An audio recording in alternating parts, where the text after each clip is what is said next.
Paris. And so let's go back in time to the days in New York. You spent time in New York, right? Yes, I lived in New York for 15 years. Okay. And I kind of arrived in New York. Well, I grew up near New York, but I arrived there almost by accident. How about that? I was on my way. I was living in California, and I just stopped in New York to staying with friends to earn money to fly back to California. Right. And then I called up my roommates, and they told me that the landlord had paid them to burn the house down. Oh my gosh! Wow. So that's why Oh I stayed boy. in New York.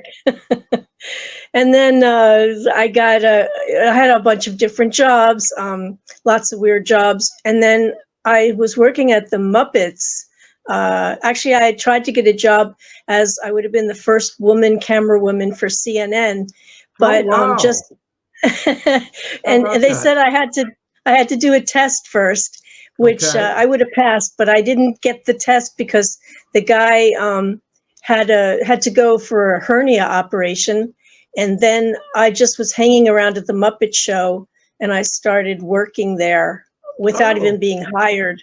And then after a week of just hanging around there, they handed me a paycheck.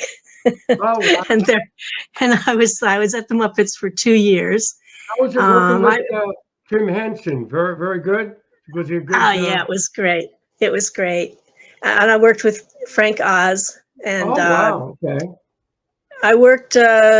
One of my biggest jobs was making a film to raise money to fund the Dark Crystal, and I helped them set up a video system there because they had become bicontinental. They were setting up workshops in England, and I was making puppet screen tests and sending them Oh. to Jim Henson, and because he was sort of split his time between England and New York. Right. So while I was there, I was making my own films, and I made a science fiction comedy with all the people that work at the Muppets, the accountants, Oh, okay. all That's pretty neat.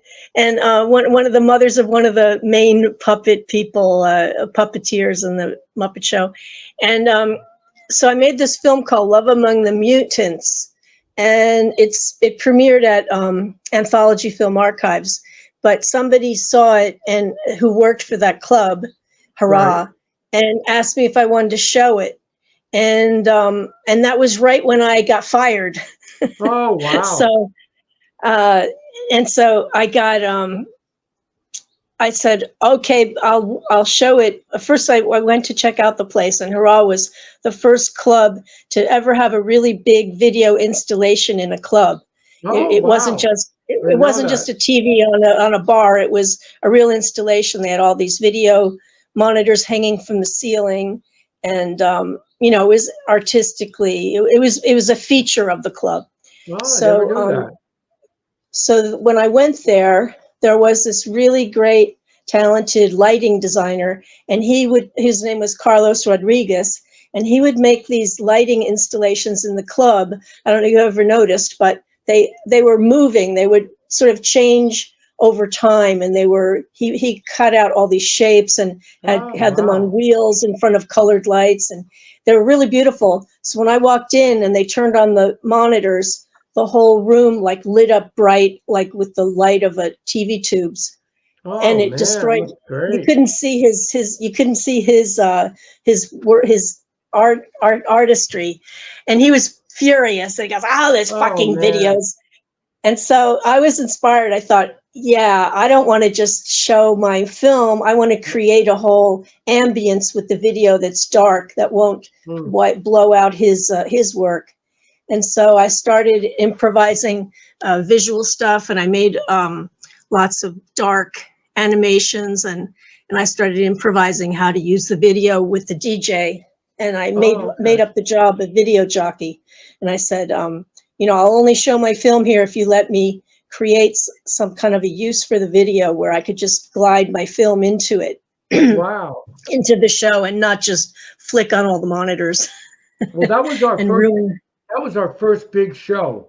Our first big club Mhm. show, Liquid, was at Araz. And it was so Ah, exciting. Walking into the place, seeing this huge club was like overwhelming. And then a couple of songs were recorded there on our first mhm. EP. Bill Bauman did the, I filmed that. I filmed that yeah, that I show. know. I saw Yeah. the clips you sent. It's really great. Wow, we were so Well, I young. filmed a couple of the shows. I filmed 2 or 3 of the shows, and so Wow. sometimes I'm not sure which date is on which date is which performance. Okay. But maybe one day we can work on sorting That would that be out. great because I'm posting rare videos up of some of the places we played. The reunion Mhm. shows we did in 2003 and 2008, 9, and 10. We had reunion shows, and then the last show was with LCD at Madison Square Garden, and that's a whole nother Wow. story. But that's a whole nother story. So anyway, Mhm. but anyway, continue on. So how did you end up filming all these shows? You just were Well, it was funny because I had I was really, the camera was one of my big loves in terms of media, right. and when I was in California before I came to New York, I worked in the first cable news station in the world. Oh, really? It was in California, and they got a government grant to set up a cable access news station, and so I was invited to do the camera work for that. And I was doing it every day, and I really loved it. I thought, this is what I want to do with for my career. I just want to be a cameraman for the news. And then when I came to New York, I went to every single station and tried to get a job, and only CNN would even consider me. And they were all telling me, women can't do this job. Oh man, So, so that's I was terrible. really just sad about that. But I then I ended up at the Muppet Show, and that's yeah, how I can't beat found this that. club. It was a weird kind of labyrinthian path. And when I got to Hurrah, there was somebody, the guy who picked me to work to show my film there. He was filming bands, but only if they could afford to pay him. And I would sometimes be the person operating the decks while somebody else was doing camera. So Right. that was only rare that he would film them. And then one night I came in on my off night and I saw a band that I love. It was Per Ubu. I thought, oh, how Oh, sad, okay. the equipment is here. It's too bad nobody's filming this. And when I was at the Muppets, I was filming every day because I was doing films of how all the puppet builders make all the puppets, and I Oh, just wow. was filming every day, and that got me in the habit of filming every day. Right. It got me in the habit of the idea of archiving life, Right. and so Right. that's what got me to want to film all the bands, and I just decided I was going to do it, and I had friends who would be dumpster diving for cassettes because I didn't have any budget, and I would just film whenever I could find some cassettes, and I was there. I would film all the bands, but that was my dinner break, and I just decided I would bring hard-boiled eggs and a thermos of coffee. So how about that?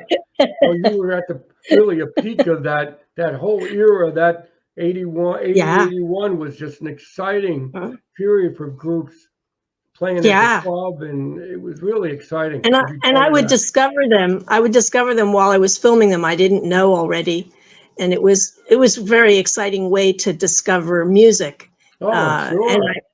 I tried to play my camera like a musician. I tried to keep the moving and be moving in the rhythm of the music, and trying to make a recording in time. I was thinking of it. So I wasn't always composing one good shot and holding it there. I didn't want to use a tripod either. I wanted to be able to be free to move around, and there were a lot of limitations to filming the bands. I had to have 100-foot cable taped around the walls up to me because there was no batteries at the Oh, time. wow. Wow.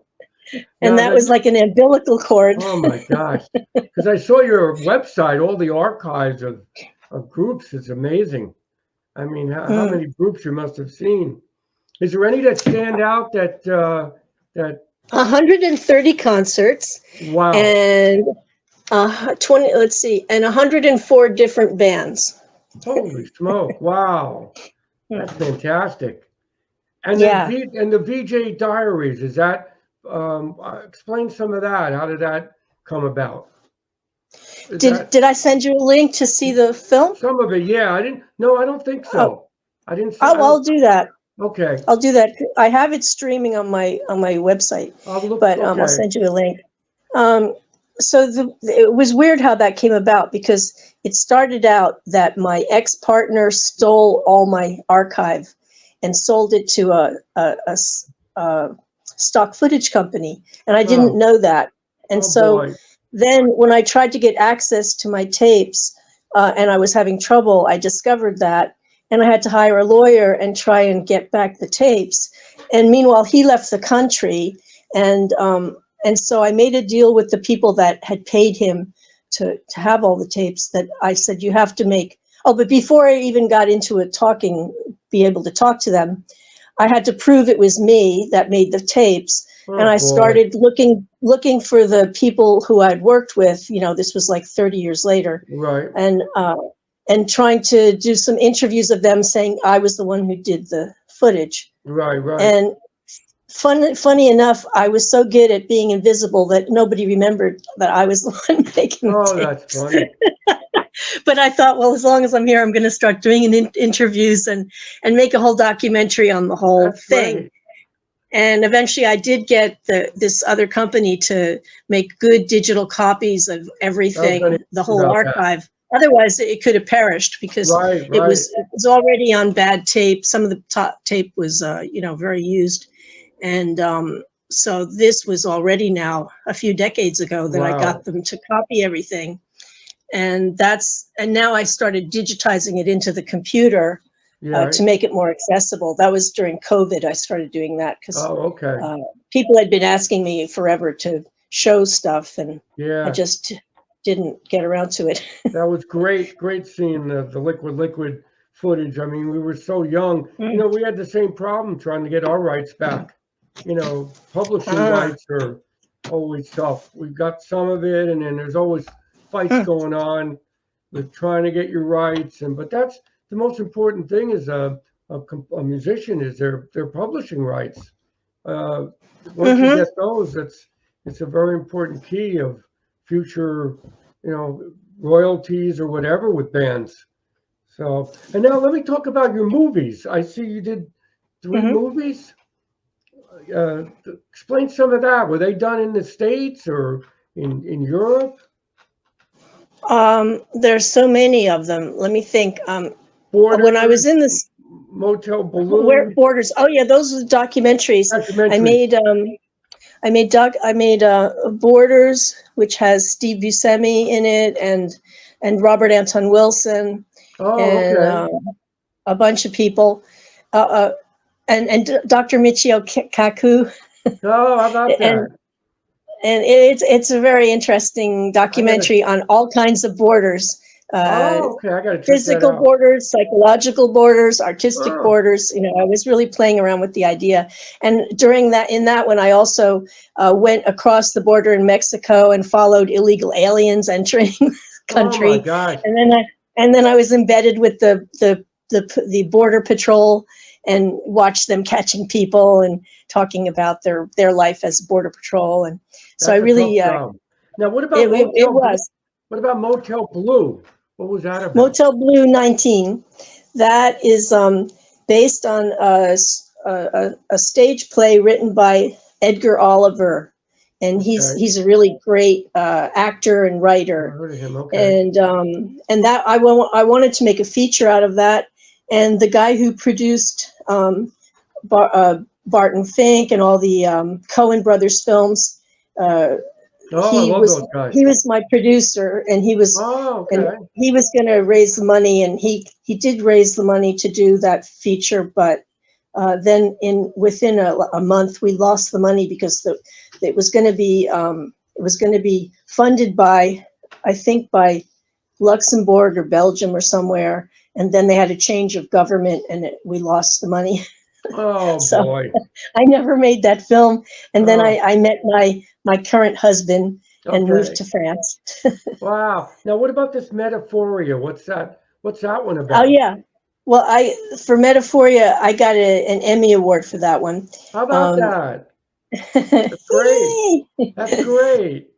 And it's about how we come up with new ideas, how we piece together different things to make a metaphor, Hmm. and it's sort of a bridge of how we have a new idea, trying to propose a new idea.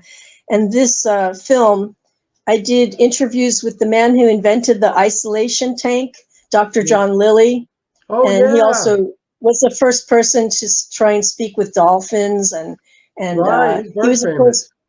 He's the first person who made a map of the brain, and Oh so wow. so he's like a central person in that film. And then I interviewed the head of artificial intelligence at MIT, Marvin Minsky, Okay. and who strangely enough has sort of come under. He died not too long ago, but they found some sort of weird connection with him and Epstein, the Oh, Jeffrey this Epstein. notorious Oh Jeffrey boy. Epstein. Yeah. Anyway, so the MIT artificial intelligence, the guy who made the plan of the maps of the brain, and Wow. I an gotta. American Indian. There's an American Indian who talks about his dreams, and it really tries to study the creative thought processes. And That's pretty neat.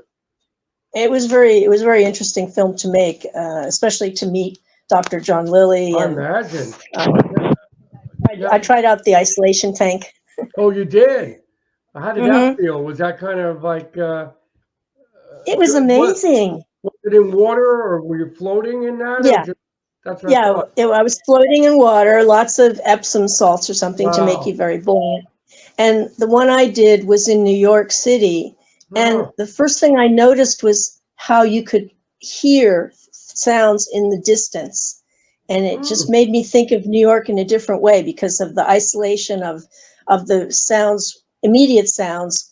I could hear much further away. And that to me was fascinating. Oh yeah. I And then imagine. and I just became very aware of a little ache in my shoulder, and I started carrying a lighter purse. It just Wow. it Well, it was can make. interesting. I only did it once. Well, I'm sure you could think, have more time to think since you're isolated. Your Yeah, brain starts going in different directions, thinking about things. yeah, That's pretty neat. and that Now, was why he invented it, because at the time that he invented the isolation tank, the scientists said that they think that the brain just would shut off if there was no stimulation. okay. And he disagreed, and so he created the isolation tank to isolate us from outside stimulation and see what your inside activity Wow. is. Your sound is going. If you can raise the volume, I don't know if something happened. You still hear me? Okay, now it's good. Yeah, that's better. It's probably the angle I'm talking Yeah, into. I don't even okay, know where the that's mic good. is, but So that's now, good. Okay. where can you get these? Where can you get that movie? Is it on YouTube? Is it The- on yeah, Amazon? no, it's on Where can they find? my website. I have Oh, a okay. streaming channel. Oh, great. Let's see, Okay, on I'm my gonna go to website, as that. well as some of the music videos. Some of the full concerts are on my website. I'm I'm gonna just looking at. definitely put that in the description to make sure that the viewers see that because it's really you got a lot of content on there. Yeah, yeah. Fantastic. The YouTube is almost like a trailer. Like I have all this. I have a sample of the whole archive, and then for some of the ones that I have streaming, it'll say it on the YouTube clip that you could see it on this channel. Yeah, I've done this podcast now for like about 6 to 8 weeks now, and I've had so many interesting guests.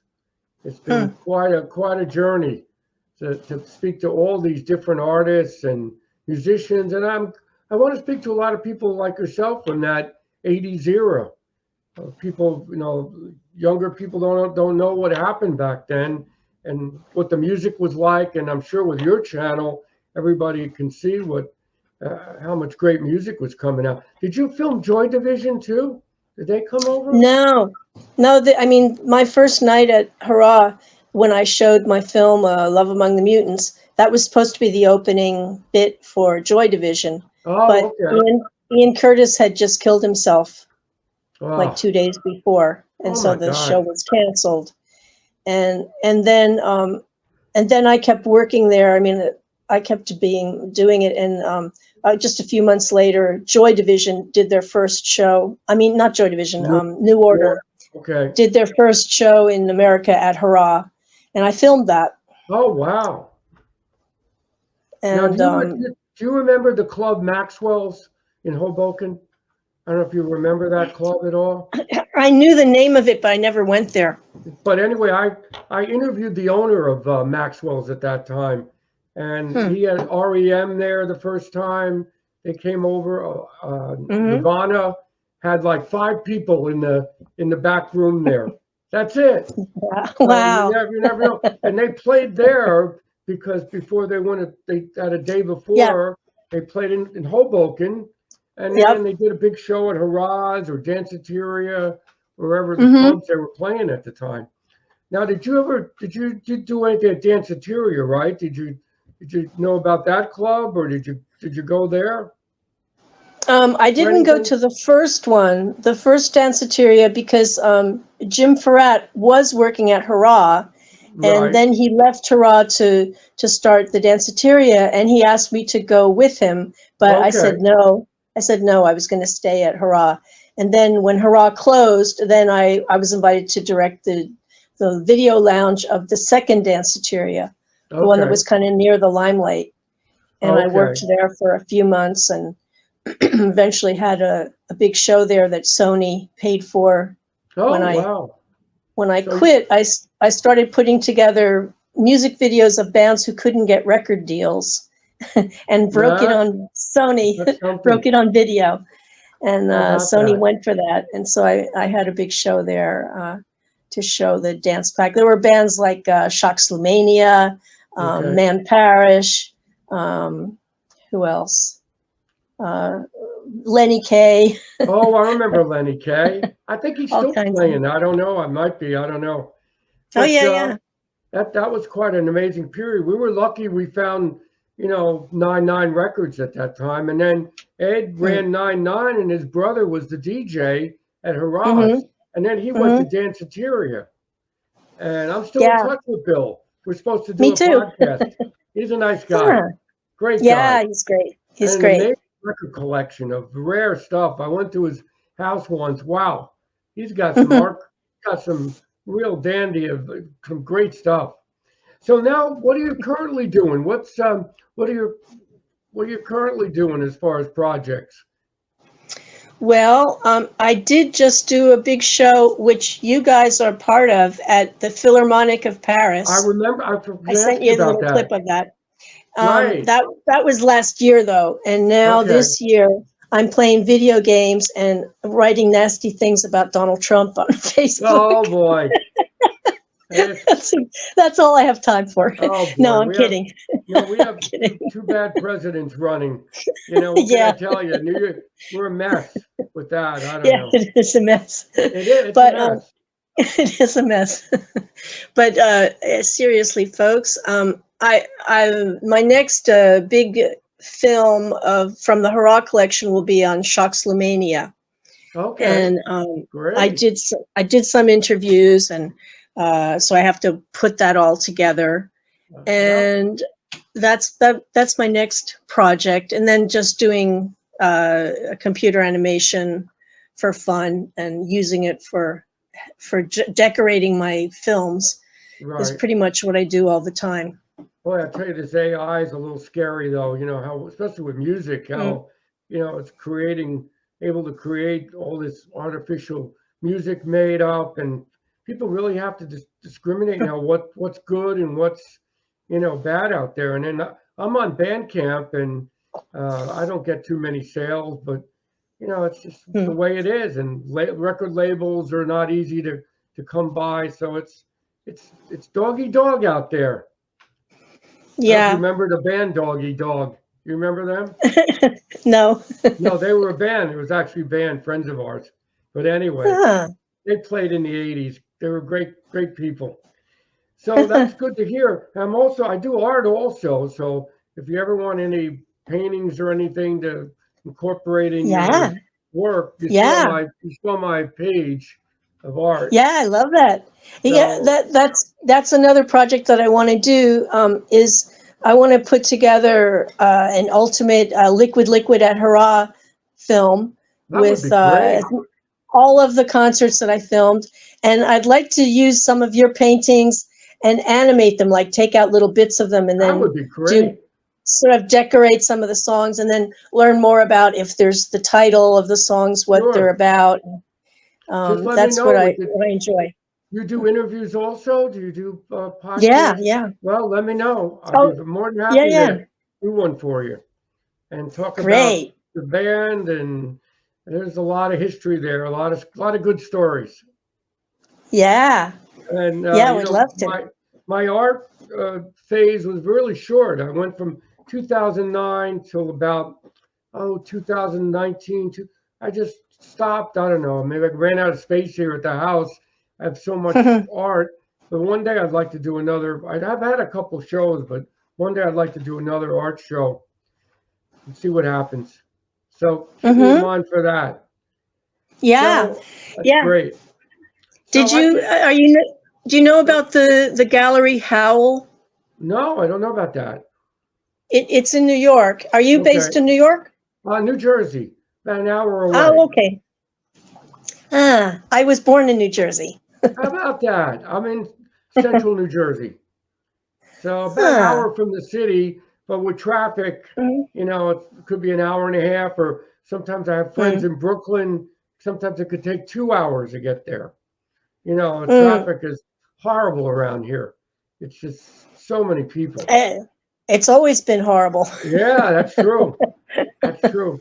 They were going to pass I don't know if you heard of, they were going to pass a big bill to pay for people to drive in New York.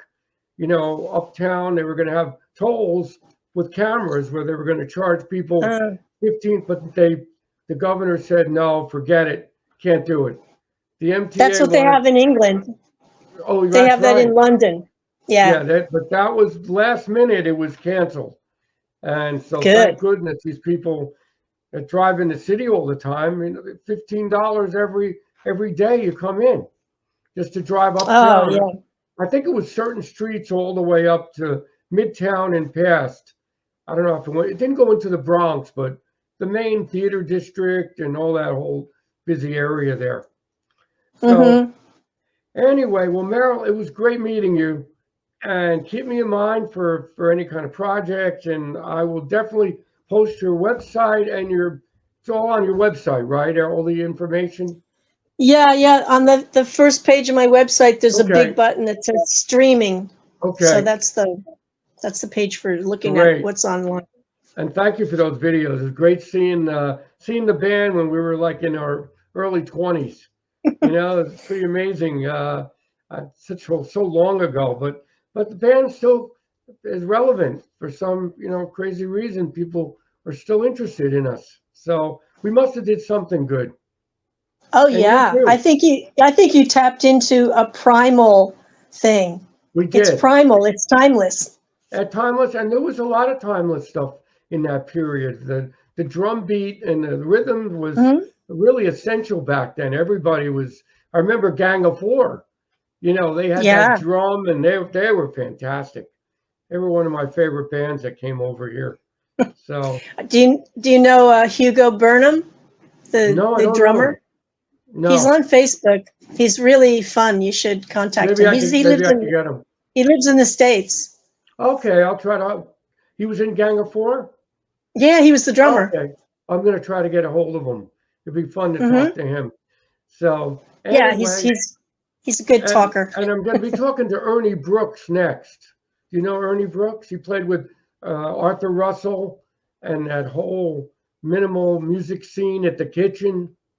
So it's going to be really fascinating. If you're a reader, Tim Lawrence has a book out on Arthur Russell, and it also has a book out called Life with Dance, about the whole music scene from 1978 to 1983. Huh. Check that book out if you like. If you want to really, if you're a reader, it's worth your time. Okay. So, all right, nice talking to you. Thanks again Good for talking coming with you, on. Dennis. Have fun in Sure. Paris. See Thank ya. you. Bye-bye. Bye-bye. You too. Bye.